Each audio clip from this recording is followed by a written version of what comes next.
स्वागत है आपका हमारी प्राइस चैनल गुरु मेडिकल क्लासेस के अंदर। तो दोस्तों आज बात करने वाले इम्यूनिटी के बारे में। इम्यूनिटी जो होती है तो हमारी बॉडी के अंदर किस प्रकार से होती है, कितने टाइप की होती है, इसका मेन कार्य क्या होता है, इन सब के बारे में हम बात करने वाले हैं। तो सबसे पहले बात करें कि इम्यूनिटी क्या होती है। तो ये होती है capacity of the body to resist pathogenic agents. Immunity जो होती है वो क्या होती है, कैपेसिटी होती है किसी अपनी बॉडी की टू रेसिस्ट पैथोजेनिक एजेंट्स, यानी कि जितने भी प्रकार के पैथोजेंस होते हैं जो हमारी बॉडी के अंदर किसी प्रकार का बीमारी को सेवा सकते हैं, उनका बोलते हैं पैथोजेंस। किसी भी प्रकार का पैथोजेंस होता है तो उनके प्रति रेसिस्ट प्रदान करते हैं, उनकी विरुद्ध होती है कौन, इम्यूनिटी। इम्यूनिटी क्या होती है, कैपेबिलिटी होती है, यानी क्षमता होती है to provide resist against pathogen agents, यानी जितने भी प्रकार के रोग कारक होते हैं उनके प्रति विरोधी कार्य करने वाला कौन होता है, इम्यूनिटी। जैसे the entry of different type of foreign bodies like bacteria, toxic substance and other viruses and others. तो जो इम्यूनिटी होती है वो क्या होती है, कैपेबिलिटी होती है to entry of pathogens. Entry of pathogens की बात करें बैक्टीरिया, वायरस, टॉक्सिक सब्सटेंस कोई भी होती है जो हमारी बॉडी के अंदर एंट्री होती है उसको रोकने का कार्य होता है इम्यूनिटी करती है। तो अगर हम बात करें कि इम्यूनिटी होती है कितने टाइप की होती है, तो जो होती है वो टू टाइप्स की होती है। एक तो इनेट इम्यूनिटी और दूसरी होती है एक्वायर्ड इम्यूनिटी। इनेट इम्यूनिटी जिसे हम नॉन स्पेसिफिक इम्यूनिटी के नाम से भी जानते हैं और एक्वायर्ड इम्यूनिटी जिसे स्पेसिफिक नाम से भी जानते हैं। तो यहाँ पे इन स्पेसिफिक और नॉन स्पेसिफिक का मतलब क्या हुआ। स्पेसिफिक का मतलब ये हुआ कि अगर कोई किसी प्रकार की एंटीबॉडीज है और वो एंटीबॉडीज किसी विशेष प्रकार के रोग के प्रति ही कार्य करे तो वो क्या हो गया, स्पेसिफिक हो गया। और नॉन स्पेसिफिक क्या हुआ कि जो सभी प्रकार के रोग कारक हो उनके ऊपर समान रूप से कार्य करे तो क्या हो गया, नॉन स्पेसिफिक एंटीबॉडीज हो गए। तो इनेट इम्यूनिटी जो होती है वो नॉन स्पेसिफिक होती है और जो एक्वायर्ड इम्यूनिटी होती है वो क्या होती है, स्पेसिफिक इम्यूनिटी होती है।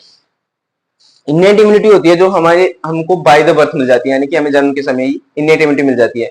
इसके अंदर जेनेटिक फैक्टर्स भी इन्वॉल्व होते हैं। यहाँ पे लिखा हुआ है कि इनेट इम्यूनिटी जो होती है वो इनबोर्न प्राप्त हो जाती है, जेनेटिक फैक्टर्स इसके अंदर इन्वॉल्व होते हैं।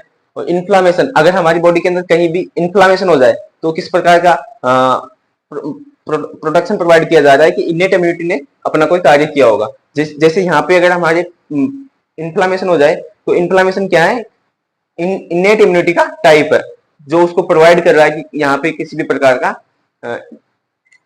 और रोग कारक ना हो, यानी कि उसे सप्रेस करने के लिए वो इन्फ्लामेशन किया जा रहा है। और दूसरा होता है फैगोसाइटोसिस। फैगोसाइटोसिस का मतलब ये हो गया कि अगर बाहर का कोई पैथोजन है, बाहर के पैथोजन को अपने सेल के अंदर एंगल्फ करके डाइजेस्ट करना, क्या हो गया, फैगोसाइटोसिस। जिसके अंदर हमारी natural killer cells, mast cells, macrophages, रेंडोसाइट्स ये सब इन्वॉल्व होती है किसके लिए, फैगोसाइटोसिस के लिए। फैगोसाइटिस के लिए जो बाहर की बॉडीज होती है, foreign bodies, pathogens, virus, bacteria, उन सबको एंगल्फ करने का कार्य भी क्या कहलाता है, पैथोजन। और ये सब किसके अंदर आते हैं, इनेट इम्यूनिटी के अंदर आते हैं।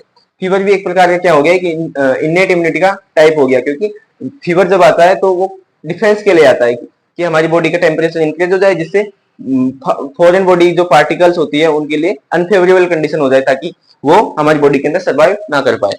अगर हम बात करें आगे तो इस जो केमिकल तरीके से भी हमारी बॉडी को डिफेंस करती है कौन, इनेट इम्यूनिटी। जैसे हमारी डाइजेस्टिव सिस्टम के अंदर बहुत सारे एंजाइम्स और एसिड्स पाए जाते हैं जो क्या करते हैं कि किसी भी बाहर से फॉरेन बॉडी को अगर हम इंगल्फ कर ले बाय द माउथ या तो उसको केमिकली डिस्ट्रॉय करने का कार्य भी कौन करता है, उसके अंदर प्रेजेंट एसिड्स एंड एंजाइम्स।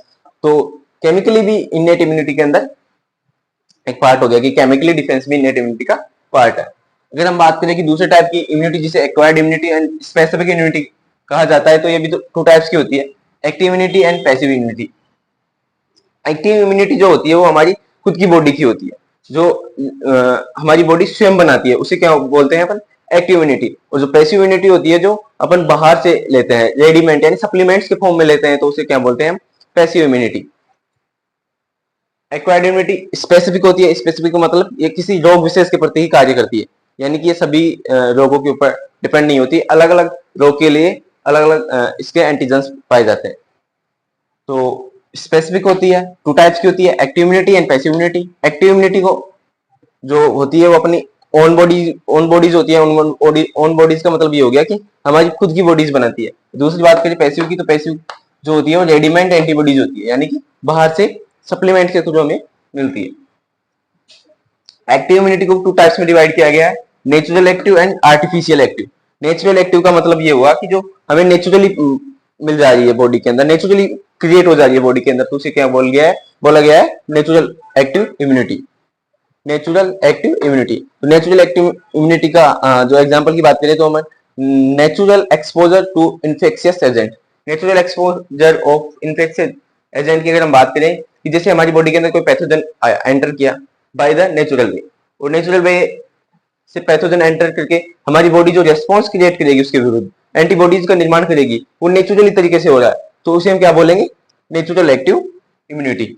अगर हम बात करें आर्टिफिशियल एक्टिव इम्यूनिटी की, तो इसके अंदर क्या होता है कि हमारी बॉडी के अंदर जो पैथोजन होता है वो आर्टिफिशियल इंजेक्ट किया जाता है, उसके कारण हमारी बॉडी क्या करती है, इम्यूनिटी क्रिएट करती है उस पैथोजन के विरुद्ध। तो किसके अंदर आ गया, आर्टिफिशियल एक्टिव इम्यूनिटी के अंदर। तो इसका एग्जांपल है वैक्सीनेशन।